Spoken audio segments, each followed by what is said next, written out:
I always get real nervous doing this, but I want to ask that special someone.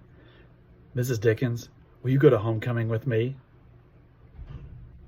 Hey Calvary, welcome to your news. Picture Day is today, so please don't be like Mr. Duckworth and actually smile for your pictures. Speaking of pictures, Mr. Ferguson has set up a school account for the Replay It app.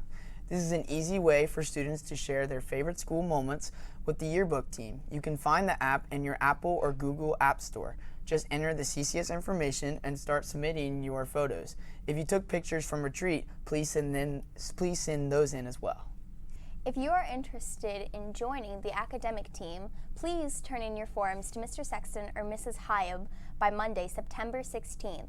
The middle school academic team will be practicing on Tuesdays and Mondays by 3:30 and 4:30, while the high school academic team will be practicing on Thursdays from 3:30 to 4:30. There will be an officers meeting of the National Honor Society on Tuesday, September 17th, during lunch in Mrs. Ferguson's room.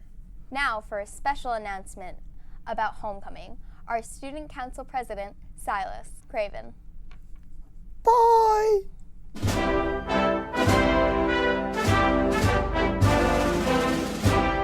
Hey Calvary, I have a few quick things to say about this year's homecoming. As you all know, this year's theme is There's No Place Like Homecoming. Tickets will be on sale tomorrow and they will be $20. If you are taking a person outside of school, you must fill out the guest form that can be picked up from the office. Also, go see Avery Gilbert for table arrangements.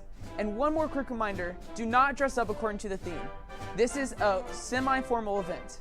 For more information, go see Mrs. Dickens' email about dress code. Hope you guys have a great time at homecoming. I'll see you guys there.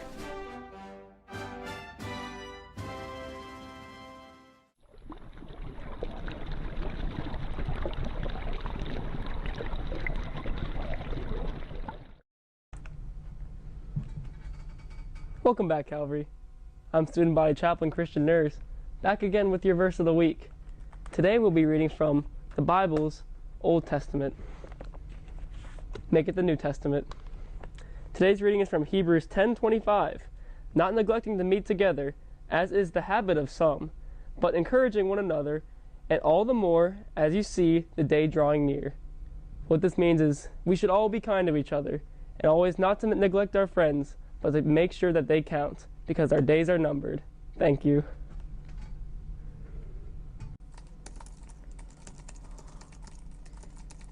Hey, Sam. Yeah? Do you know how we're even going to manage to fit in the sports section in the newscast today? No clue. You don't have any clue? No. Well, do you want a little fun fact? This week in girls soccer last Saturday, the varsity defeated St. Patrick 8-1. Wow. With goals scored by Faith George with 4, Sydney Martin with 2, and Maddie Faulkner and Avery Gilbert both scoring 1. Now, ain't that just something? That's pretty awesome. But how are you going to incorporate that on Thursday that the girls lost to Scott, and on Saturday they lost the 10th Regional All-A Championship to Brossart, with Faith George and Sydney Martin receiving All-A Player Awards? You know, in addition to that statement, in boys soccer on Thursday, we won a whopping 8-1 against Verona, Walton Verona. And on Saturday, we unfortunately lost in the 10th Region All-A Classic against Bishop Brossart. That is most unfortunate. That is unfortunate. But the CCS archery season will be starting soon. And in preparations for the season, there will be 3 range events open for all students 6th through 12th. They are scheduled for September 12th, 19th, and 26th from 6th to 8th. Regular season practice starts October 15th. See Mr. Leach for more details. Yeah, you should join that, Sam. You'd be good at it. I'm already in it. What are you talking about? You know, speaking of archery, in cross-country news, our teams have 2 great outings so far this year. Each member of the girls' team has received a medal for their run this past Saturday, and many, believe it or not, have beaten their own personal records. Wow. Thanks so much for supporting our team, Sam. The WCCS report is next. This week, Silas will try to be truthful about our forecast. Hopefully. Hopefully. That's Gotta all do a lot of editing. Yeah. Hey Calvary, here's your weather for this week.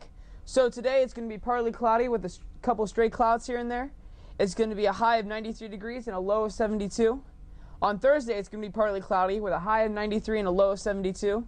And on Friday it's going to have some scattered thunderstorms, a high of 94 and a low of 65. The chance of precipitation Saturday is going to be mostly sunny, a high of 86 and a low of 64, and there is no chance of precipitation on that day. And Sunday is going to be partly cloudy, a high of 88 and a low of 67, and there is, again, a 0% chance of precipitation. Please continue to be in prayer for those impacted by Hurricane Dorian. The death toll is currently at 44, and more is expected as rescue teams search the debris. Thank you, Calvary. Have a nice day.